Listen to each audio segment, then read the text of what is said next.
Bonjour tout le monde, aujourd'hui on se retrouve pour une vidéo pour apprendre à dessiner le mandala. Donc je vais vous expliquer un petit peu les méthodes que moi j'utilise pour faire mes mandalas. Donc là je vous montre mon mandala Disney, donc mon château que j'ai fait. Je vous l'avais fait en vidéo, pour ceux que ça intéresse, je vous la mets en barre d'infos. J'ai utilisé la méthode que je vais vous expliquer dans cette vidéo, donc on bouge pas et c'est parti. Côté matériel, vous aurez besoin d'un papier blanc, donc moi c'est toujours le même, ça vient de mon carnet à dessin, bon je vous mettrai aussi le lien en barre d'infos. De toute façon tout le matériel sera en barre d'infos. Donc j'utilise ce papier là, donc c'est du 90 grammes, je le trouve vraiment très pratique. Ensuite vous aurez besoin d'une règle, elle doit pas forcément être très grande, surtout si vos mandalas sont petits. Il n'y a vraiment aucun souci, moi la mienne vous le voyez c'est une 15 cm et elle fonctionne nickel.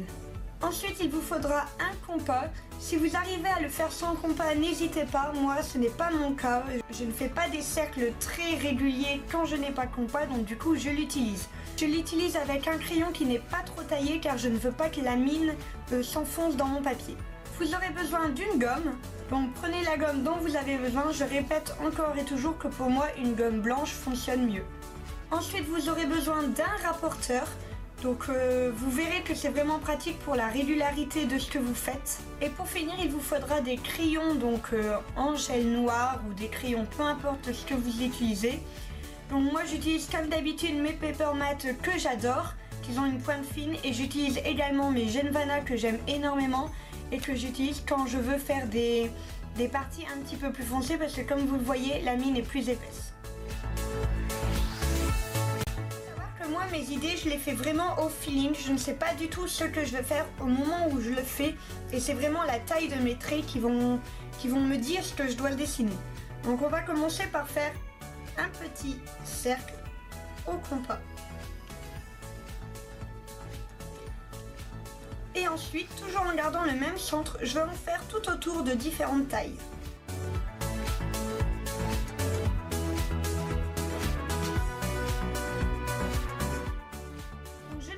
Très grand, ça ne sert à rien, c'est vraiment pour vous montrer la technique que j'utilise. Après évidemment vous pouvez faire tout aussi grand, vous pouvez faire d'autres cercles qui les rejoignent sur les côtés pour remplir entièrement la page. Ensuite avec ma règle je vais aller tracer donc du coup le diamètre. Donc moi j'aime le faire droit, j'aime bien quand on a vraiment un axe de symétrie bien droit, mais vous le faites vraiment où vous voulez.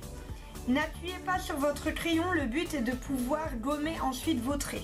Une fois qu'on est arrivé à là, c'est là qu'on va vraiment utiliser la technique pour pouvoir faire quelque chose de très propre, de très droit. Et c'est justement ce que j'aime bien. Donc on va placer son rapporteur, donc pour qu'il soit bien au centre. Moi je fais une gradation tous les 10 degrés. Donc là évidemment vous faites comme vous voulez, vous n'êtes absolument pas obligé de respecter les 10 degrés. Si vous préférez faire 15, il n'y a aucun problème, 20 pareil. J'aime beaucoup faire 10 parce que ça vous donne quelque chose de très fin et de très minutieux. Une fois que c'est fait, je vais tout simplement tracer les diamètres à chaque fois en fonction des petits traits que j'ai fait tout autour.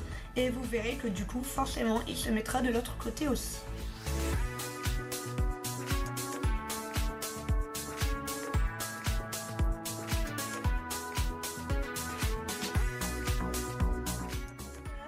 Qui est de la partie structure. Donc là on a vraiment la base de votre mandala, c'est à partir de là que tout va se construire. Il faut savoir qu'à chaque fois que vous ferez un dessin, à chaque fois que vous ferez une forme, vous utiliserez vos traits de construction pour que ce soit vraiment régulier. Et ce qui est vraiment très pratique avec ça, c'est que vous aurez du coup un nombre pair de chaque côté. C'est-à-dire que si vous faites des dessins comme quand vous coloriez, que vous faites 1 sur 2, ça collera toujours parce que la régularité veut que ce soit en nombre pair. Donc là, dans la partie la plus petite, c'est là où c'est le plus fin. Forcément, c'est là où c'est pas évident non plus de dessiner parce que c'est vraiment tout petit. Donc moi là, à chaque fois, je fais quelque chose de très bateau. Donc soit je commence par une espèce de fleur au milieu, soit je fais un quadrillage. Là, vraiment, vous choisissez ce que vous voulez faire. Pour la vidéo, là, je vais faire en forme de petites fleurs. Vous n'êtes pas forcément obligé de suivre quand c'est vraiment tout petit. Mais là, comme vous voyez, j'ai laissé déjà un bon centimètre et demi, donc du coup, ça fonctionne.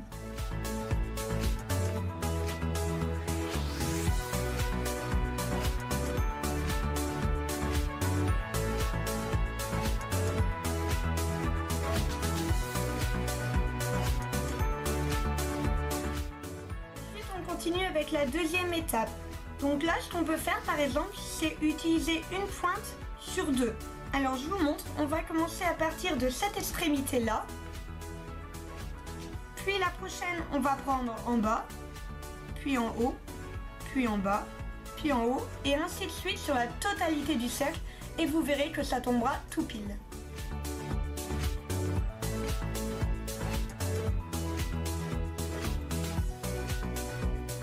Et voilà, n'hésitez pas quand vous faites vos traits à avoir un petit côté arrondi à chaque fois et ne pas faire droit.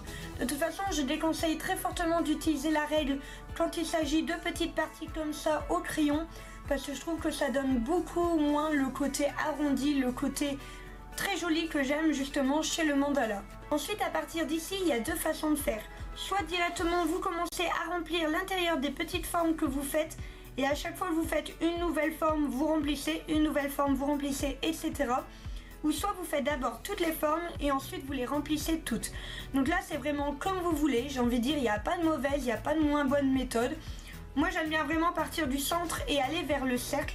Donc c'est vraiment vous qui voyez. Là pour la vidéo du coup je vais continuer ici et plus j'agrandirai et au fur et à mesure je le ferai dedans. Donc ici par exemple comme remplissage vous avez vraiment énormément de façons de faire. Donc pour celle-ci je vais décider de faire des petits ronds dedans. Donc j'en fais un grand. J'en fais un moyen et j'en fais un petit en haut. Et j'essaie d'être très régulière pour faire ça. Si vous n'arrivez pas à être régulière, il n'y a aucun souci. Vous utilisez tout simplement votre compas. Vous prenez donc juste ici la grandeur de votre premier cercle. Et vous tracez tout simplement votre cercle. Vous faites pareil pour le deuxième. Et voilà, comme ça vous êtes vraiment sûr que tous vos cercles auront la même taille.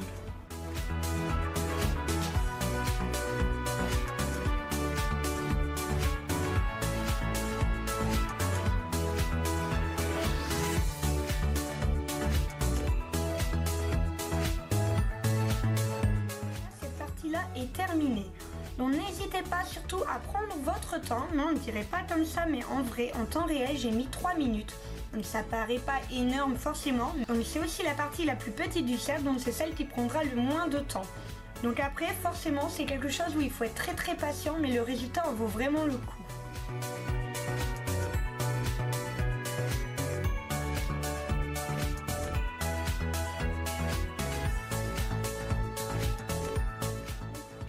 Bien vos traits de construction, c'est vraiment eux qui aident à faire quelque chose de très précis, de très régulier et que ce soit toujours la même chose. Donc là je vais vous montrer une forme que j'aime énormément faire, je la trouve vraiment très jolie, très travaillée, et pour ça du coup on va partir sur directement 2 étages au niveau de la construction de votre petit pont.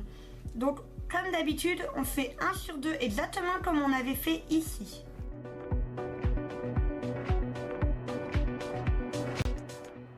Ces sortes de gros pétales sur l'ensemble de votre mandala.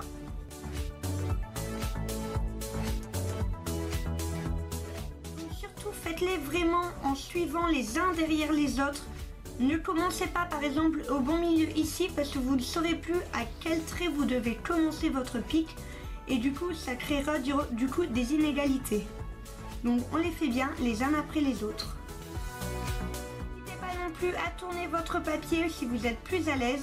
Il y a forcément des sens où le bras est moins souple, comme par exemple ici. Moi je ne le fais pas parce que je veux pas non plus que le dessin tourne à la caméra, mais n'hésitez pas à jouer avec votre papier. De toute façon c'est exactement la même chose. Donc une fois qu'on a fait ça, on va utiliser du coup notre deuxième étage ici pour en faire un plus petit au milieu. C'est vraiment basé sur la construction comme si c'était une petite fleur.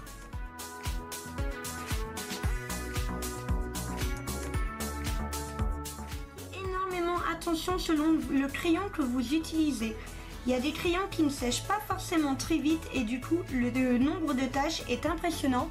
Moi j'ai de la chance avec mes paper mats, c'est vrai qu'ils le sèchent très vite et du coup vous voyez je peux vraiment toucher juste après l'avoir fait, ça ne déteint absolument pas. J'ai longtemps fait du mandala avec un stylo plume et c'était la catastrophe, je faisais plein de tâches. faut vraiment que vous trouviez le crayon qui fonctionne le mieux pour vous, celui dont vous avez l'utilité la plus facile. Donc une fois que c'est ça, on va continuer en traçant un trait au milieu et en faisant exactement des traits symétriques de chaque côté.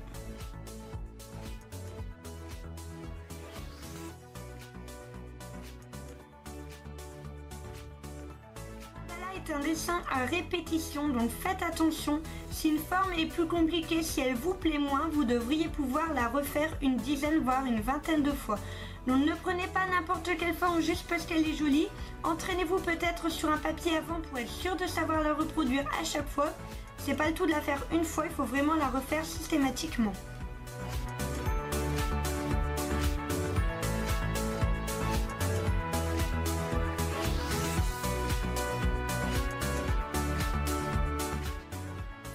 Là, vous allez faire des petits ponts tout autour dans la zone qu'il reste. Je commence toujours par le haut en faisant un petit rond et ensuite ici je viens faire mes petits ponts. Ensuite je viens mettre en couleur noire tout le contour. On recommence, on fait le cercle en haut, les petits ponts sur le côté. Et on met en noir.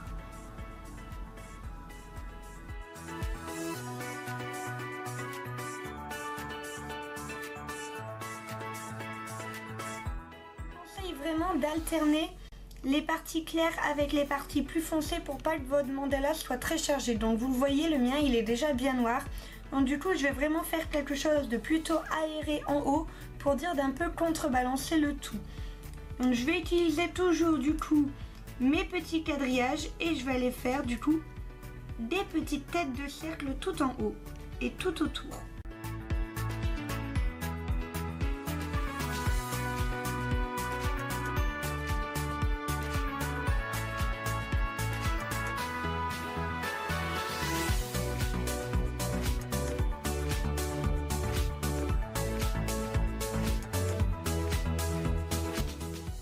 C'est terminé, donc vous avez vu un petit peu les méthodes.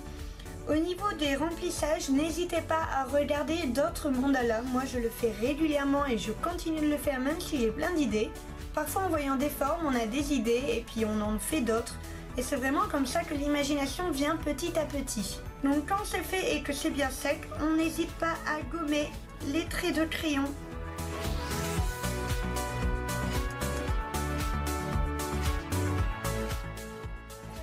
Et voilà, comme je vous disais, à partir de ça, c'est vraiment la base pour faire tous les mandalas que vous voulez.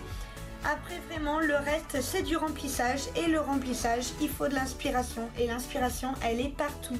N'hésitez pas à voir Pinterest, n'hésitez pas à voir des vidéos. Moi, dans mes vidéos de mandala que j'ai fait, il y a plein d'idées. N'hésitez pas à les piocher, elles sont là pour ça. N'hésitez pas à me laisser un petit pouce bleu si vous aimez cette vidéo. Et n'hésitez pas aussi à me dire en commentaire d'autres petits tutos de ce style-là que vous aimeriez que je vous fasse. Je fais en ce moment pas mal de tutos, vous m'en demandez beaucoup et je vois que c'est vraiment très apprécié. Donc ce serait vraiment avec un grand plaisir si je pouvais en faire d'autres. Je vous fais des gros bisous et je vous dis à la prochaine.